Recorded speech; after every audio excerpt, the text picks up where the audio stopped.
Hello my modeling friends, I'm Lucas and you are watching coldemonspl. In the previous episode we finished building our kitten. As you probably remember, some great details appear on it which I added to enrich the model. In total it's not so much and for some it may seem unnecessary, but believe me, because maybe the video image doesn't reflect it in 100%, it was worth spending more time playing with these accessories. As I said before, the model is nice and of course you can build it straight out of the box with good effects. By the way, while searching for materials on my computer, I came across older photos of my models from previous years and counted 9 tigers I had built over the last 10 years. I arranged them here more or less from the oldest to the newest. Let's say blast from the past.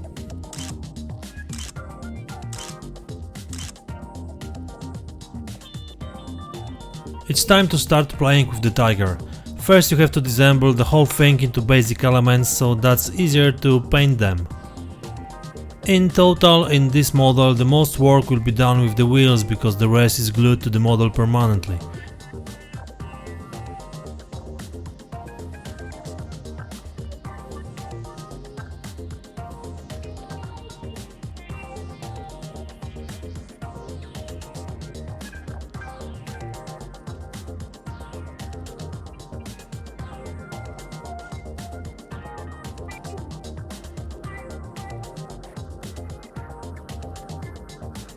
Do you know why German designers came up with such a complex chassis?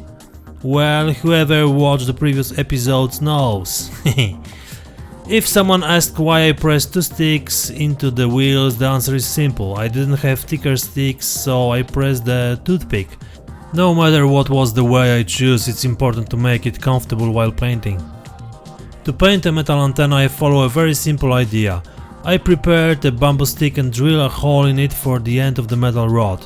When it sits deep enough, there is no option for it to fall out while painting. One more thing to do, and unfortunately I was unable to apply my fancy tool to hold the model. I will use a round file as a handle. I know it's brutal and not very elegant, but at the moment I didn't have anything better at hand. It's important that the model holds and that all places can be easily reached. I found a more effective way to prepare the model for painting. Instead of washing it in water with liquid and wasting time drying and drawing water from all nooks and crannies, just use the model degreaser. It's a special product designed to remove any dirt from the surface that is there after the construction process. Apply the liquid with the soft brush and wait for it to dry. As you can see, it's a very quick process. It's important not to touch the washed surface with bare fingers. Sometimes the plastic can become dull, but this is the normal result of using this product. It can be used on resin and on photo-etched parts, and don't forget to work in a well-ventilated room or even outdoors.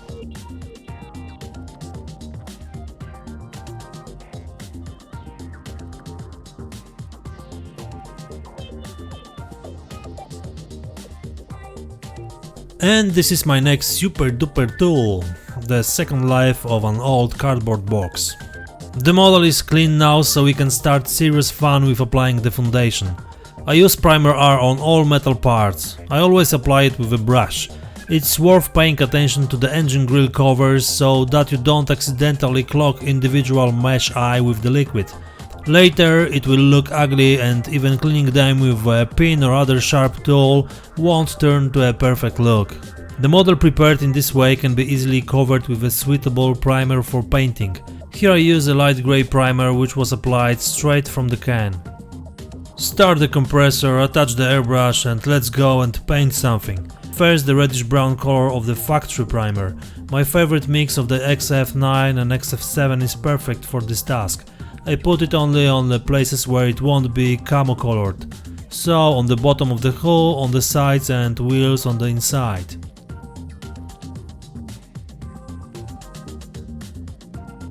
Oh, red color and red button below. Subscribe now and be one of the chosen.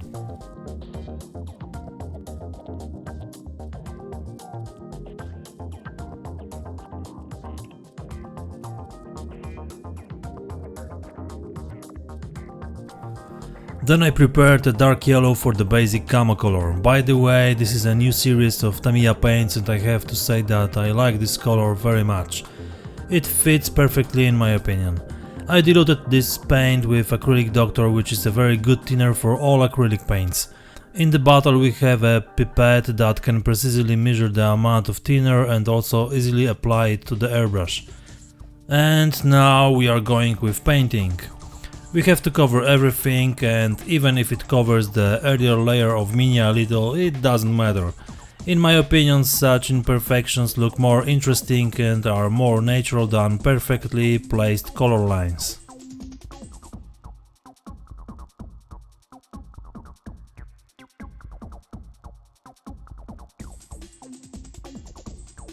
When the whole thing was ready, I put the airbrush aside for a moment and started painting the wheels and more specifically the rubber rims. Unfortunately, I didn't have a quick wheel mask for this model, so I had to paint each wheel by hand. As you know, there is a quite huge amount of them because the designers want to make the modeler's life easier. But the basis is a good brush, well diluted paint and a steady hand because it's easy to go beyond the color border. But even if it does, it won't be a tragedy. Everything can be tweaked or covered with mud at the later stage.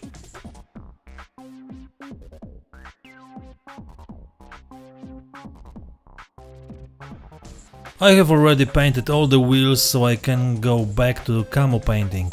Now it's time for green paint, which is also the new paint from Tamiya. The green one isn't juicy and I see a bit of grey in its shade, but it goes well with the base color. I hope the brown in this series is also so cool and will go well with the 3-tonal camo.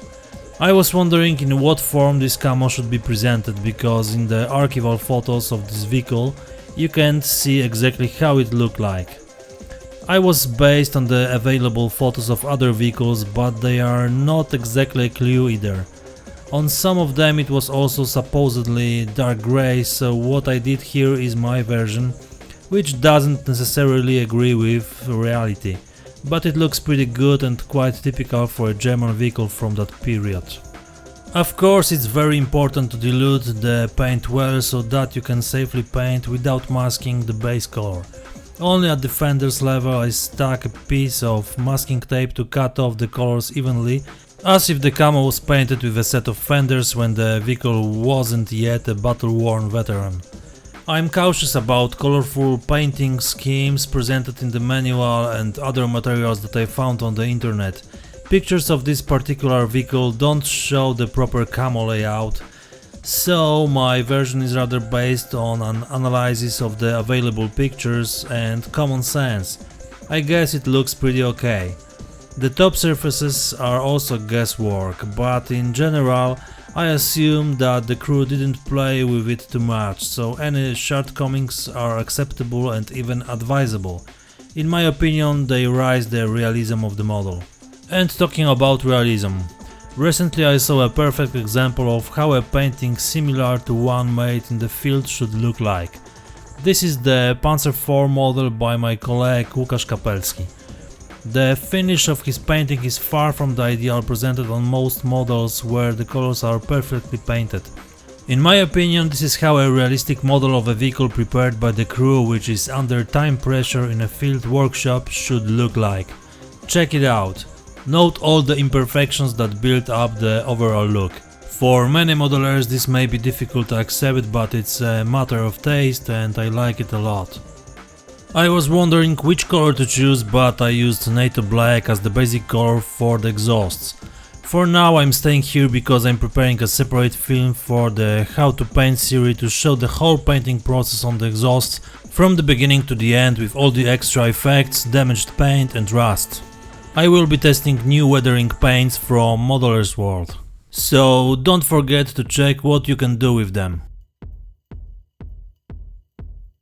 We go back to the wheels again, but now I will mainly deal with the drive and idler wheels. Due to the fact that they were the most polished by the working trucks, I painted all the places where the guide teeth came into contact with them silver. And in the drive wheels, all the teeth that entered the holes in the trucks were also painted with this paint. It's important not to color them too deeply, that is, not to paint an element that couldn't be polished to bare steel in real life.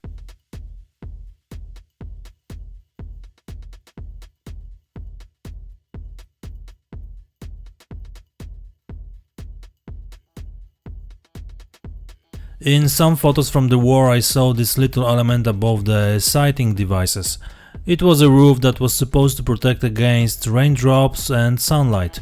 I don't know how effective this simple solution was, but I decided that it might look nice on my model. I made it as a welded piece of metal, so there will be some rust and welding marks for sure. Now only dark brown as the base color was painted. The same as the interior of the smoke grenade launchers. I also painted the base color of the machine gun barrels.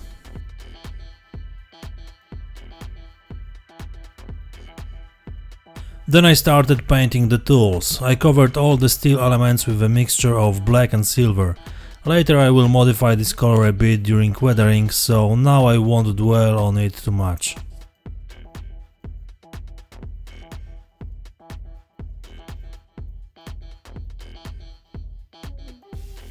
I have bronzed the wooden parts of the cleaning rods. I wanted them to stand out from the remaining wooden handles of tools such as a shovel or a hammer. For me the most important thing is diversity. You can of course play in painting the rings, but somehow I was never convinced of this effect. Maybe at the later stage I will do something with this, but for now they will stay in brown. I hope not to forget.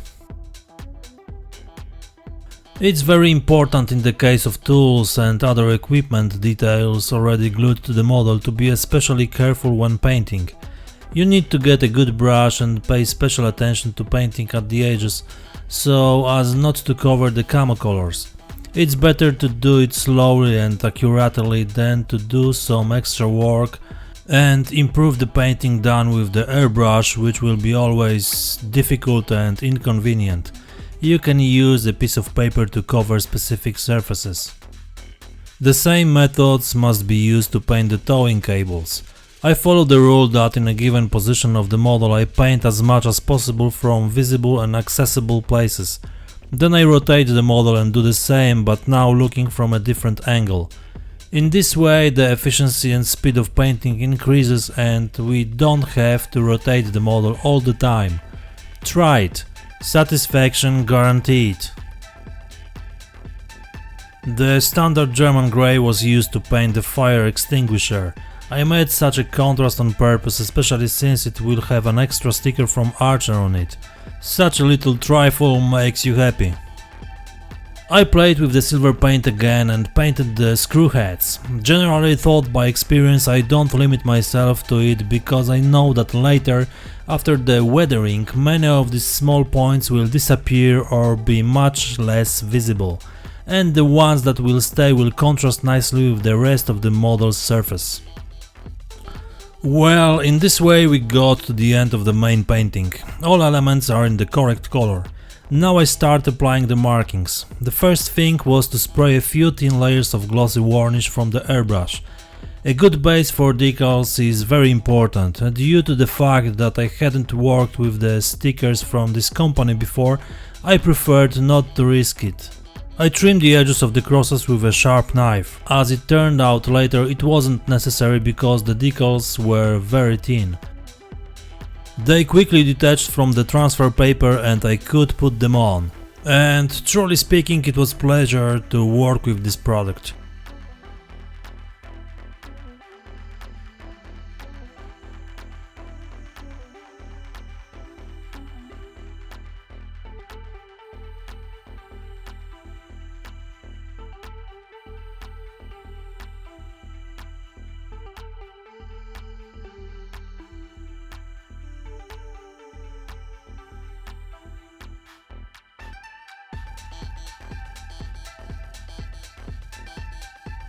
As all of the stickers have already been placed, I used microscale salt to soften the foil and press into the surface. It turned out almost perfect.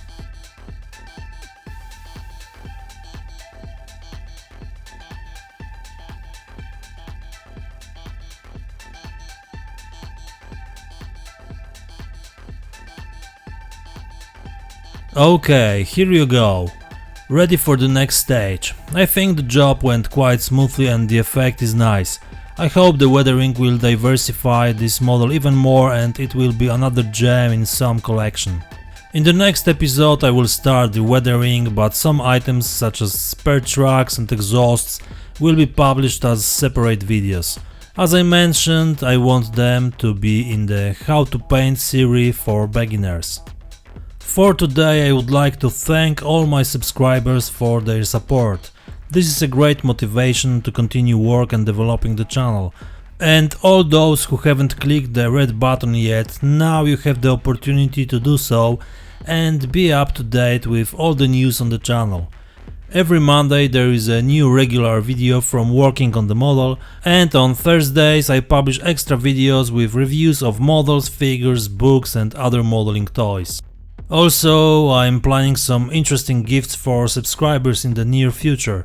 It's such an encouragement for the undecided, so don't wait and subscribe the channel. For today that's all I had to show for you. Take care, see ya!